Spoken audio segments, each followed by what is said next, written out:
नमस्ते दोस्तों, स्वागत है आपका हमारे चैनल पर, जहां हम आध्यात्मिक ज्ञान और भगवद गीता के श्लोकों का सरल भाषा में विश्लेषण करते हैं। आज हम भगवद गीता के पहले अध्याय अर्जुन विषाद योग के 5 महत्वपूर्ण श्लोकों पर चर्चा करेंगे, जो हमें युद्ध भूमि की स्थिति और अर्जुन के मनोभाव को समझने में मदद करते हैं। तो चलिए शुरू करते हैं। पहला श्लोक जो हम देखेंगे वो है अध्याय 1 का पहला श्लोक। यह श्लोक महाभारत के युद्ध की शुरुआत का संकेत देता है और हमें उस समय की स्थिति का एक गहरा दृष्टिकोण प्रदान करता है। यह श्लोक हमें सीधे कुरुक्षेत्र के मैदान में ले जाता है, जहां दो सेनाएं आमने सामने खड़ी हैं, युद्ध के लिए तैयार। यह दृश्य हमें उस समय की गंभीरता और तनाव का अनुभव कराता है।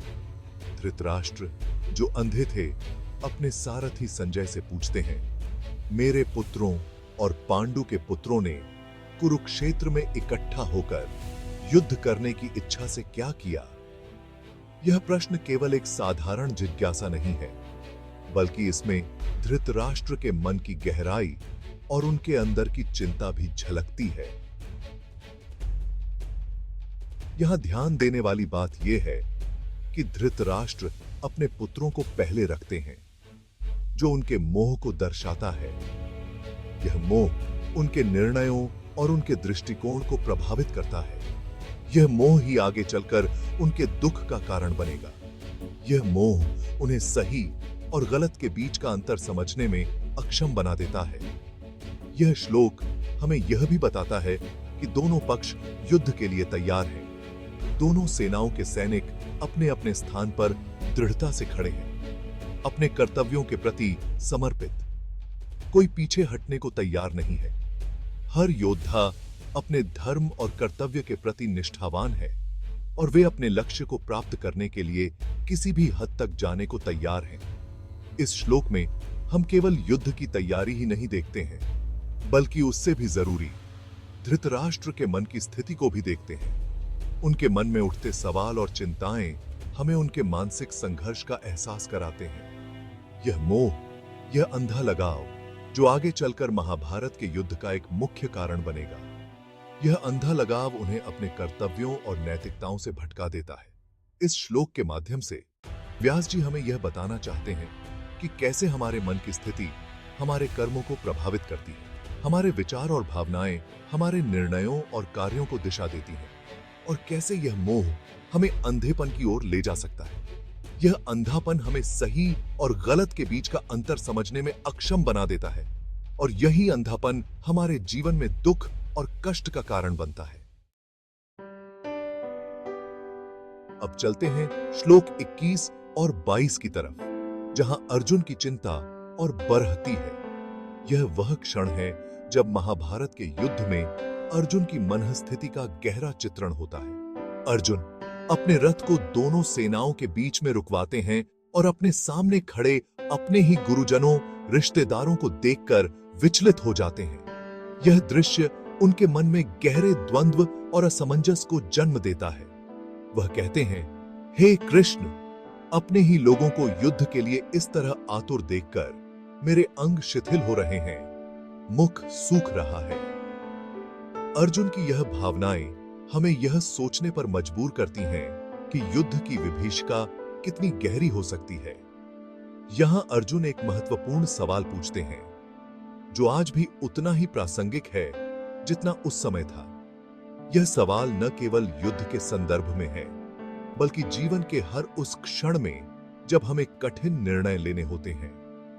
क्या युद्ध ही एकमात्र उपाय है? क्या हिंसा ही समाधान है? यह प्रश्न हमें हमारे अपने जीवन में भी सोचने पर मजबूर करता है। क्या अपने ही लोगों के खून से अपने हाथ रंगना उचित है?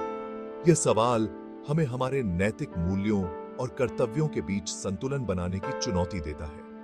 अर्जुन का यह द्वंद्व हर उस व्यक्ति के मन में उठता है जो हिंसा और अहिंसा के बीच, कर्तव्य और प्रेम के बीच फंसा होता है। यह द्वंद्व हमें यह सोचने पर मजबूर करता है कि क्या सही है और क्या गलत। यह श्लोक हमें यह भी बताता है कि अर्जुन एक संवेदनशील व्यक्ति हैं, जो सिर्फ जीतना नहीं चाहते, बल्कि सही और गहलत के बीच के अंतर को समझना चाहते हैं। उनकी यह संवेदनशीलता हमें यह सिखाती है कि जीवन में केवल विजय ही महत्वपूर्ण नहीं है, बल्कि नैतिकता और धर्म का पालन भी उतना ही महत्वपूर्ण है। यह श्लोक हमें यह सोचने पर मजबूर करता है कि क्या वास्तव में कोई युद्ध जीतने लायक होता है?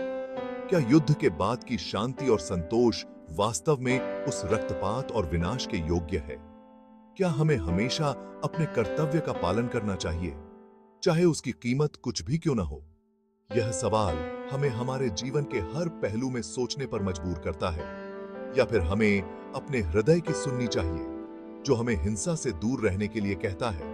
यह श्लोक हमें यह सिखाता है कि जीवन में संतुलन बनाना कितना महत्वपूर्ण है और हमें अपने कर्तव्यों और भावनाओं के बीच सही निर्णय लेना चाहिए।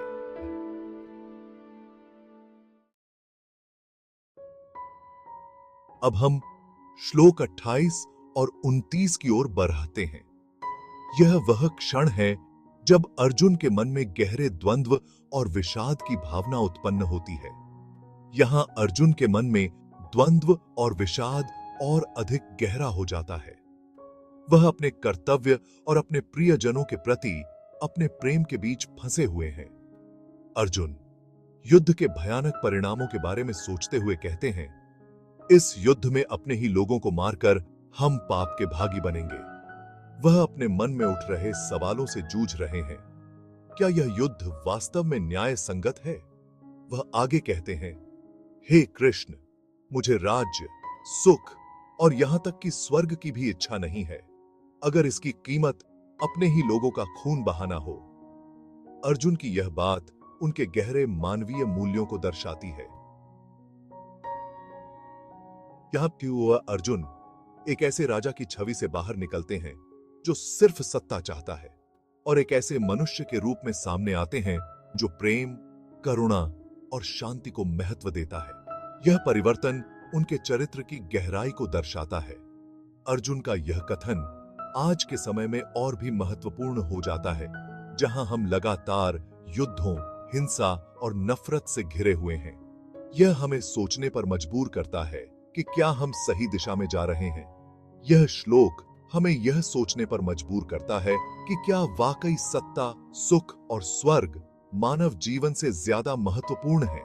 क्या हम अपने स्वार्थ के लिए दूसरों की बलि से चढ़ा सकते हैं?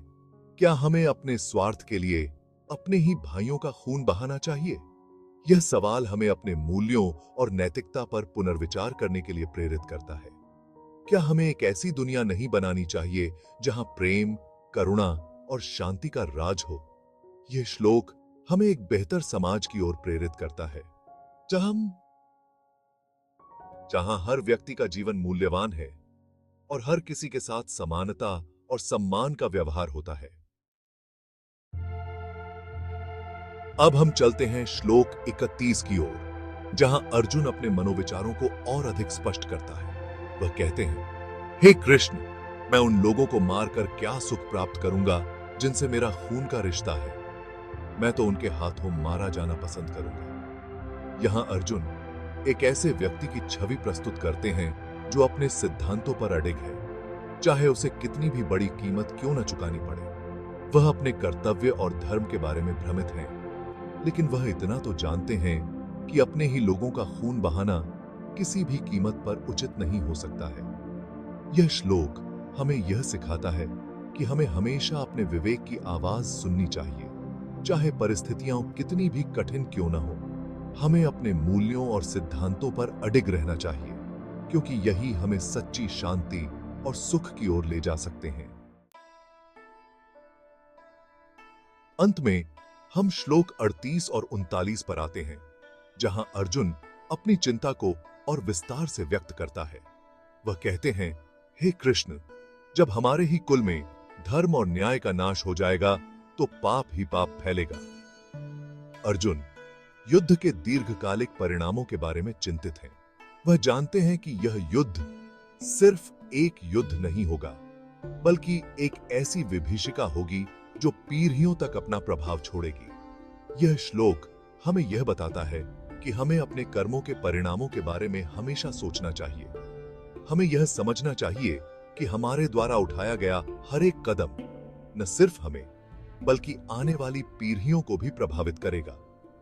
यह श्लोक हमें यह भी सिखाता है कि हमें हमेशा धर्म और न्याय के पथ पर चलना चाहिए, क्योंकि यही एकमात्र तरीका है जिससे हम एक बेहतर भविष्य का निर्माण कर सकते हैं। तो दोस्तों, यह थे भगवत गीता के पहले अध्याय के 5 महत्वपूर्ण श्लोक। ये श्लोक न केवल हमें अर्जुन के मनोविचारों से परिचित कराते हैं, बल्कि हमें यह भी सिखाते हैं कि जीवन में जब हम कठिनाइयों का सामना करते हैं, तब हमें अपने मूल्यों और सिद्धांतों को नहीं भूलना चाहिए। अगर आपको यह वीडियो पसंद आया हो, तो कृपया लाइक, शेयर और सब्सक्राइब करना न भूलें।